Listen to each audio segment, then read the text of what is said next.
거친 파도 날 향해 와도 주와 함께 날아오리니 폭풍 가운데 나의 영혼 잠잠하게 주를 보리라.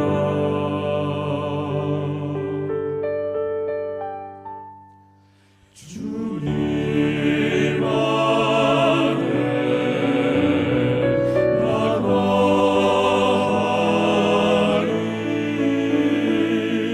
주 능력 나 잠잠히 믿네. 거친 파도 날 향해 와도 주와 함께 날아오리니 폭풍 가운데 나의 영혼 잠잠하게 주를 보리라. 거친 파도 날 향해 와도 주와 함께 날아오리니 폭풍 가운데 나의 영혼 잠잠하게 주를 보리라.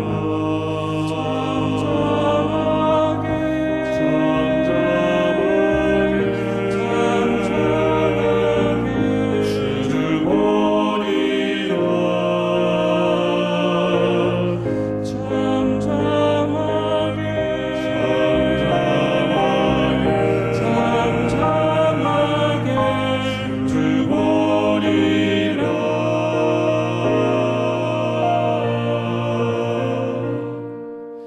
주님 안에 나가리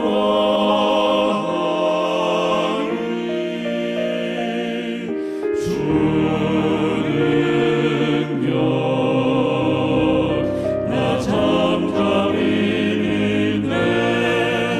거친 파도 날 향해 와도 주와 함께 날아오리니 폭풍 가운데 나의 영혼 잠잠하게 주를 보리라. 거친 파도 날 향해 와도 주와 함께 날아오리니 폭풍 가운데 나의 영혼 잠잠하게 주를 보리라.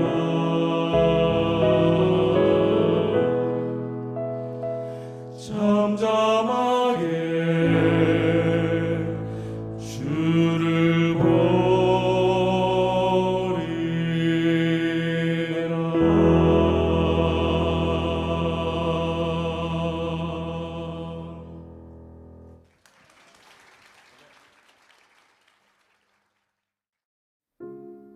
연말 기도주일 둘째 날 참여하신 모든 성도님들을 진심으로 환영합니다. 지난밤에도 우리에게 평안한 쉼을 허락하신 하나님께 영광을 돌리는 이 아침 되시기 바랍니다. 오늘의 주제는 회개와 심판, 첫째 천사의 기별에 담긴 영원한 복음입니다. 말씀을 마음에 새기며 말씀에 귀 기울이시기 바랍니다. 영원한 복음의 선포에는 호소가 뒤따른다. 우주적 쟁투에서 인간 존재들에게 하나님 편을 선택하라는 호소이다. 하나님은 인간의 자유를 존중하시며 각 개인이 자신을 위한 그분의 계획에 자유롭게 응답하도록 초청하신다. 그 어떤 것보다 중요한 이 결정이 각자의 영원한 운명을 결정할 것이다. 그 부르심은 마치 자신의 아이가 잘못된 결정을 내릴 것을 감지한 부모가 그런 결정을 하지 못하도록 설득하기 위해 최선을 다해 호소하는 것과 같은 것이다. 그 호소는 사랑이신 하나님의 마음에서 나온다. 그 결심의 중요성이 명령어 형태의 세 가지 동사로 표현되어 있다. 하나님을 두려워하라. 그에게 영광을 돌리라. 그를 경배하라. 이 세 가지에 대하여 좀 더 자세히 살펴보자. 두려움은 발생할 수 있는 어떤 위험으로부터 벗어나기 위한 행동을 하도록 우리를 일깨워 줄 수 있다. 성경에서 하나님의 임재는 두려움을 불러 일으키기도 했다. 천지가 진동하며 물러서게 하는 찬란하고 눈부신 빛으로 나타나시는 하나님의 임재 앞에서 그 누가 떨지 않을 수 있겠는가? 인간이 목숨을 잃을까 두려워하는 이유는 하나님께서 그들을 죽이겠다고 위협하셨기 때문이 아니라 그 경험이 너무 강렬하여 자신들이 살아남지 못할 것임을 스스로 깨달았기 때문이다. 이 지존하신 하나님께서 자신의 피조물에게 다가가 그들의 하나님이 되고자 갈망하시는 것이다. 결과적으로 떨림과 공포로 말미암은 두려움 때문에 그들은 경외심으로 그분께 나아간다. 감사하는 순종, 예배, 그 자체가 생명이신 그분과 나누는 친교에서 느끼는 경외심이다. 이것이 바로 창조주와 구속주 하나님에 대한 참되고 거룩한 경외심이다. 하나님을 두려워하라는 호소와 가장 유사한 구절은 전도서 12장 13절로 14절이다.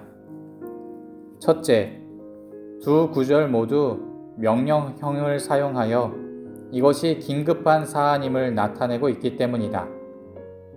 둘째, 두 구절에서 그 부르심은 모든 인간에게 주어졌다는 점에서 보편적이기 때문이다.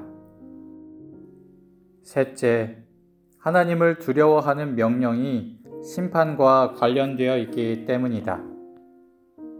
넷째, 하나님을 두려워하는 것이 그분의 계명을 지키는 것과 관련 있기 때문이다. 첫째 천사는 인간들에게 이 영광의 하나님을 자신의 개인적인 하나님으로 영접하고 그분의 사랑의 뜻에 복종하여 그분에 대한 두려움을 나타내라고 긴급히 초청한다. 그 외에 다른 선택은 죽음을 모면코자 용을 두려워하며 복종하는 길뿐이다. 살아있는 자이신 그분만이 전에 죽었었지만 이제 세세토록 살아계신 분이시다. 오직 죽임을 당한 어린 양만이 생명을 보존할 수 있으시다. 인간은 자신의 교만함을 내려놓고 하나님께 존귀와 영광을 돌려야 한다. 첫째 천사는 하나님의 정의와 사랑을 의심하는 우주적 싸움에 빠진 인간이 그분을 어떻게 경배해야 하는지를 설명한다. 그에게 영광을 돌리라는 구절은 성경에서 심판과 관계된 말이다. 인간의 죄와 하나님의 의로운 심판을 인정하라는 것이다. 그렇게 본다면 이 구절은 죄의 고백이자 회개의 표현이다. 요한계시록에서 하나님께 영광을 돌리라는 표현은 무엇보다 하늘에서 일어나는 일을 묘사하고 있다. 그 하늘에서 천상의 존재들은 한 목소리로 하나님이 창조주이며 어린 양을 통해 구속주가 되셨으므로 영광 받기에 합당하시다고 선언한다. 또 하나님께 영광을 돌리라는 표현은 인간도 이 땅에서 하나님께 영광을 돌리라는 명령을 받았다는 의미이다. 그리고 우주적 쟁투가 끝날 때는 모두가 하나님께 영광을 돌리게 된다는 뜻이다. 인간은 죄인이며 하나님은 의롭고 사랑 넘치는 하나님이라는 사실을 세상은 잘 받아들이려 하지 않는다. 이 호소를 모두에게 외쳐야 한다. 자연의 힘이 파괴적으로 급변하는 모습을 보면서 하나님께 영광을 돌릴 사람이 그 중에 있기 때문이다. 그들 자신이 죄인이며 하나님의 심판이 정의롭다고 인정할 것이다. 성경에 장엄하신 하나님을 개인의 하나님으로 받아들이고 자신의 죄를 고백하고 하나님의 공의와 사랑을 인정하라는 호소는 그의 심판의 시간이 이르렀음이니라는 선언 속에서 주어졌다. 심판이란 원칙적으로 진실을 법적으로 고찰하는 것이다.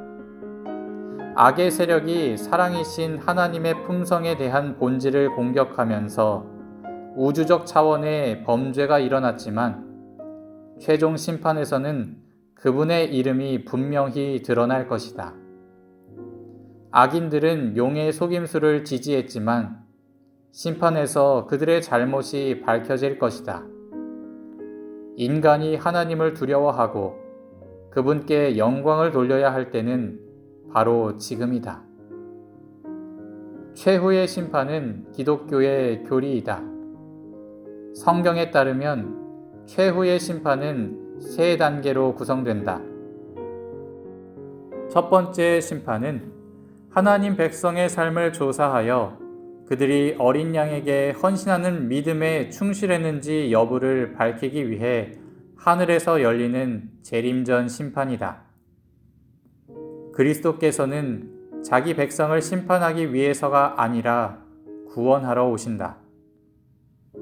영혼 불멸을 믿는 그리스도인도 재림전 심판을 믿는다. 불멸하는 영혼에 대한 심판은 그 사람이 죽을 때 일어난다. 그 순간 영원한 운명이 법적으로 결정되는 것이다. 성경은 영혼 불멸을 부인하고 있으며 그 사람이 그리스도에 오실 때까지 주님 안에서 잠잔다고 가르친다. 두 번째로 천년기 후에 악의 세력과 그 지지자들이 하나님의 보좌 앞에 서는 심판이 있다. 이어서 최후 심판의 세 번째 단계인 형 집행이 뒤따른다. 그때 비로소 우주는 죄에서 깨끗하게 된다. 가장 영광스러운 이 사건은 구약에서 대속죄일로 예표되었다.